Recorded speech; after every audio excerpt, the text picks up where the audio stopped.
My name is Ray Lockhart. I'm a commander in the United States Navy Intelligence Division. But to my family, I've always been the disappointment in uniform, the runaway, the one who left them behind. That's what they said in court anyway, over and over again. The courtroom was cold, not just in temperature, but in spirit. My mother sat on the front bench, dabbing her eyes like a grieving widow, though my father had passed nearly a year ago.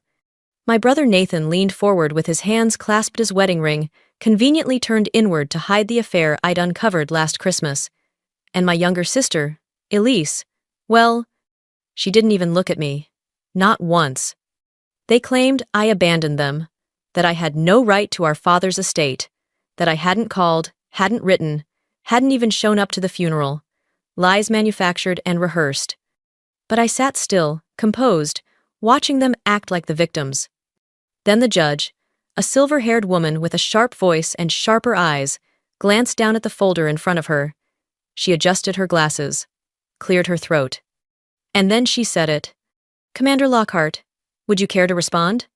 Just like that, the room shifted. My mother's hand froze mid-wipe. Nathan's jaw clenched. Elise finally turned her head. Because suddenly, I wasn't just the black sheep anymore. I was the storm they never saw coming. Before you hear the whole story behind that moment, if you've ever been abandoned, hurt by your own family, and still forced to smile through it, leave a comment. I'm not telling this to complain, but because, maybe somewhere, you've felt what I felt. Now, let me take you back to where it all truly began. I hadn't been back to the house in nearly 16 years, not for birthdays, not for holidays. And when the news of my father's death finally made its way to me through a clipped voicemail from an old neighbor, not my family, I knew better than to expect a welcome mat. Still, I came. In uniform. I arrived the morning of the funeral. The church lot was empty, except for a single maintenance truck. I walked up to the doors, pressed my hand against the cool metal handles. Locked. The funeral had ended hours earlier. The program online said 11 a.m., but when I checked with the cemetery director later, it had actually taken place at 7:30. Private. Quiet. No announcement. My name wasn't even on the obituary. I should have left then, but something kept me in town. The family house, my father's, land sat on 20 acres just outside Roanoke. Red clay fields. A rusting tractor out front. A porch swing that hadn't moved since I was 17. When I parked outside, I didn't even step out at first. I just sat in the rental, watching the shadows move behind the curtains. I wasn't sure who I expected to answer when I knocked. Elise did, still perfect, still manicured, still wearing too much lipstick for a day of mourning. "Oh," she said, blinking at me like I was a ghost. "Didn't expect you." I didn't smile. "I'm not here to fight." She crossed her arms. "That's not how Mom sees it." Before I could reply, our mother appeared in the doorway behind her. Evelyn Lockhart. Red suit, pearl necklace, not a hair out of place. "Well," she said coolly, "if it isn't the Patriot herself." "Why wasn't I told about the funeral?" I asked. She sighed. "You've made it pretty clear you didn't want to be part of this family." "I never said that," I replied. "No," she said. "You didn't have to." The conversation ended there. I wasn't invited in. I didn't push. But as I turned to leave, Evelyn called out, almost as an afterthought. "Oh, your father's will has already been read. Everything's in order." I paused. Was I mentioned? Her eyes flickered, just briefly. "Number, he didn't leave anything for you." That night, I sat in a cheap motel on the edge of town, staring at the ceiling fan spin above me.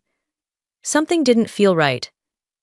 My father and I weren't close, but we weren't strangers either.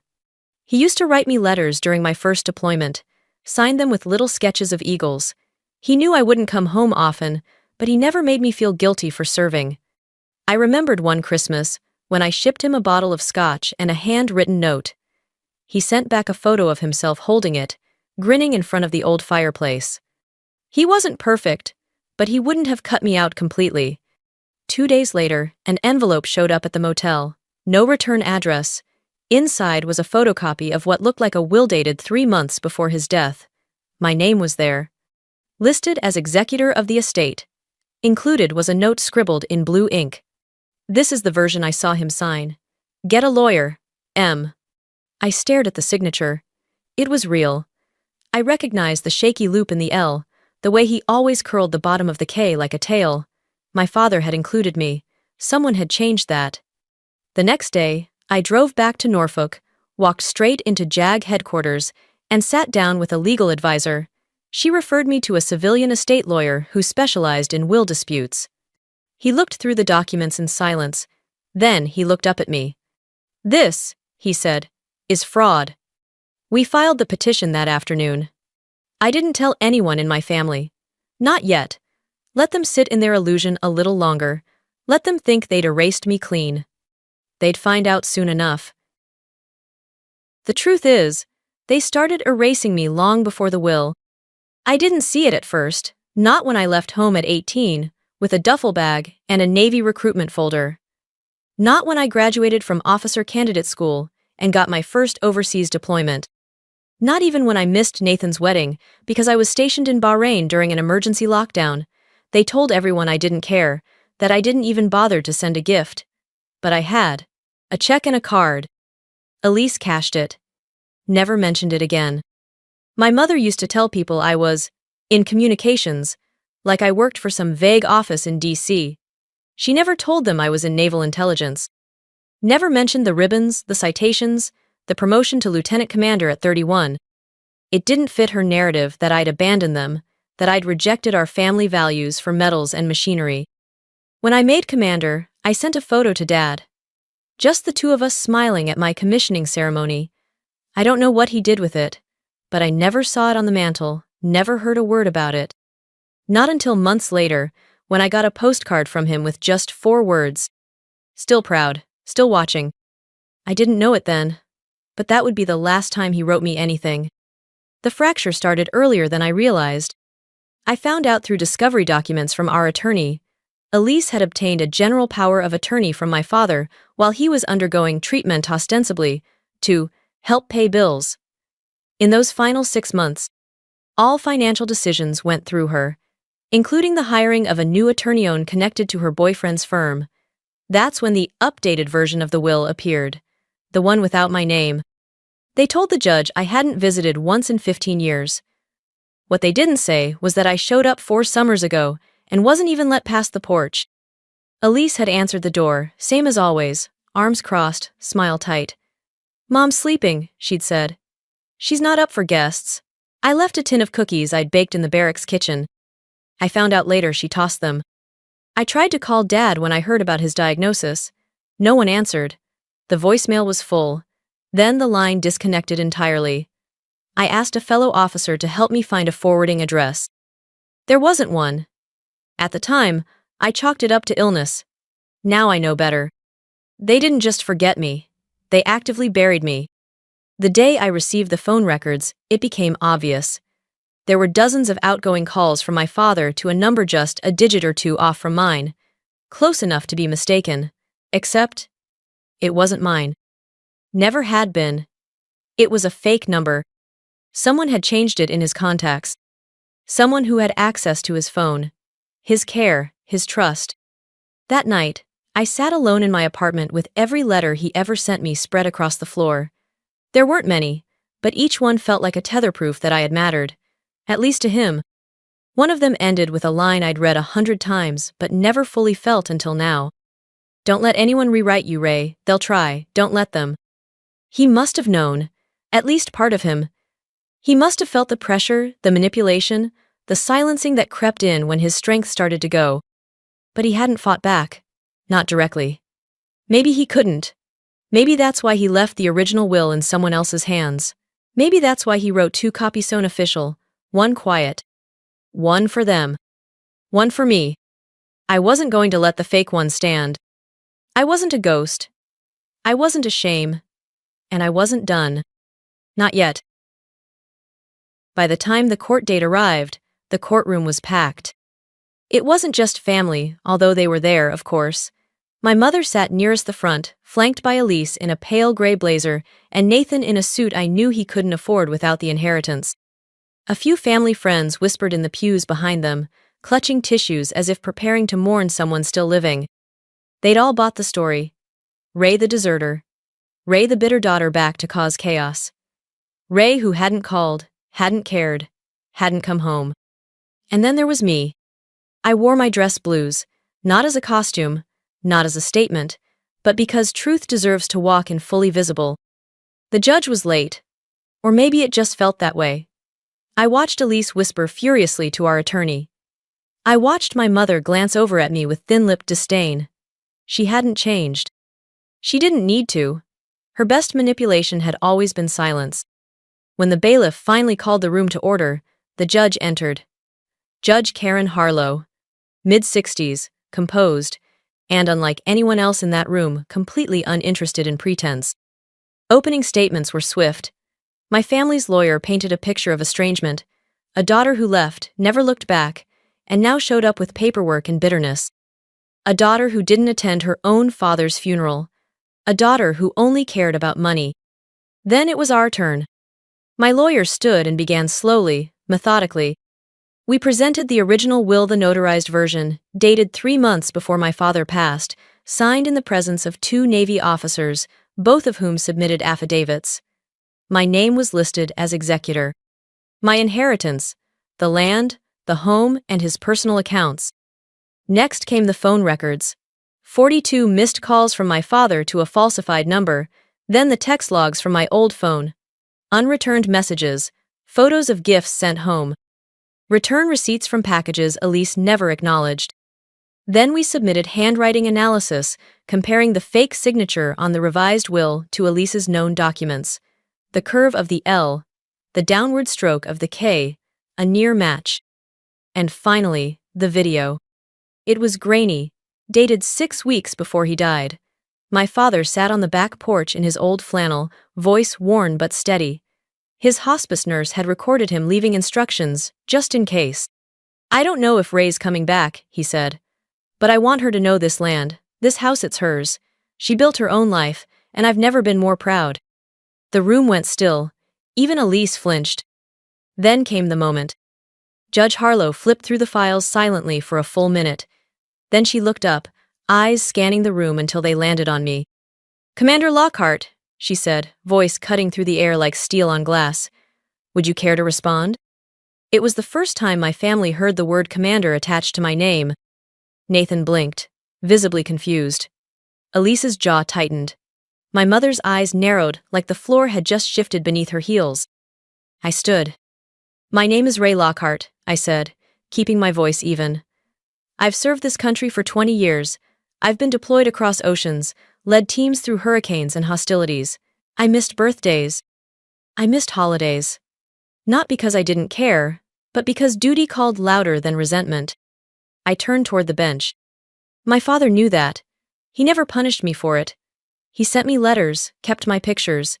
He made arrangements legally sound one esto ensure I'd be part of his legacy. That will was his choice.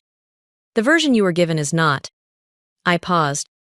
And if you want to know why I didn't attend the funeral? I was told it was at 11. When I arrived, it was already over.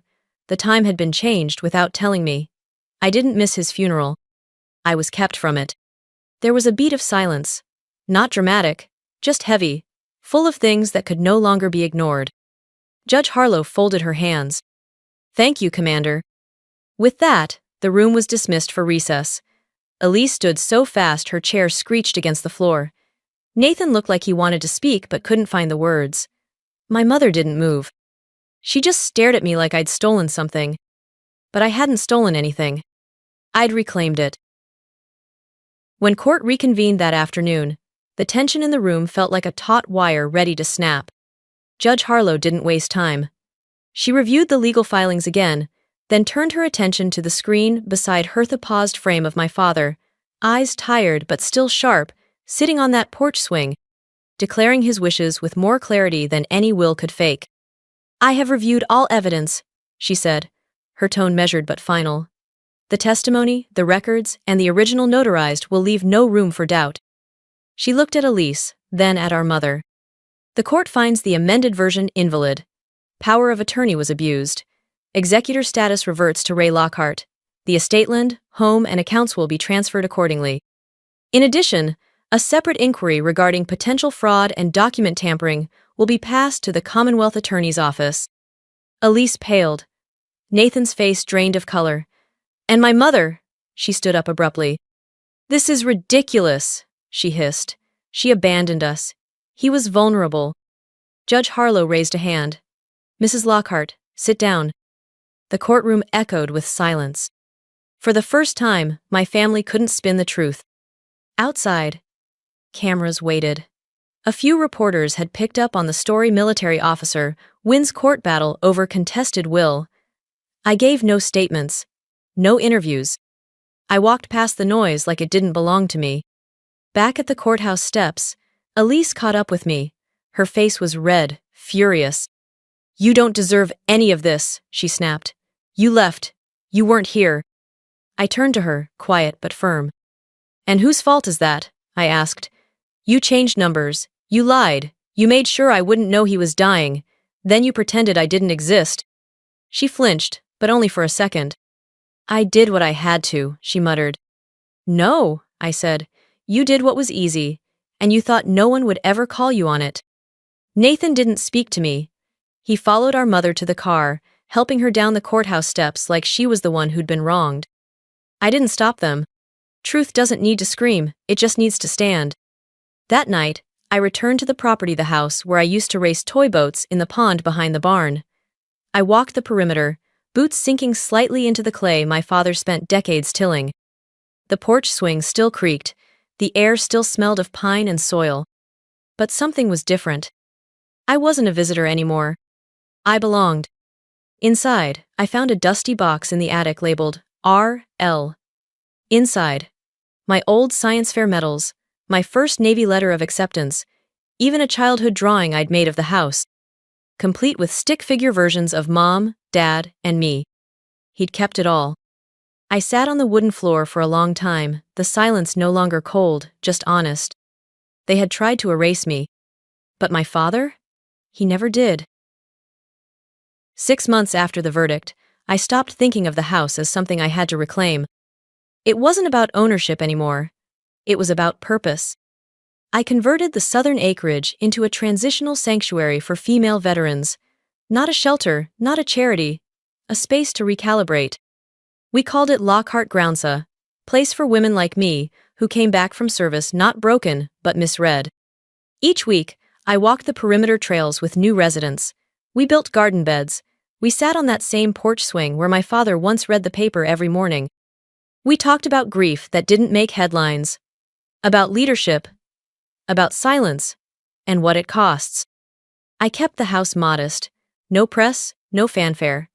Just good work, quietly done.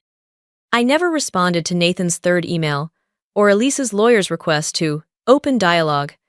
I didn't feel anger anymore, just clarity. Some bridges don't need to be burned. They were never built right to begin with.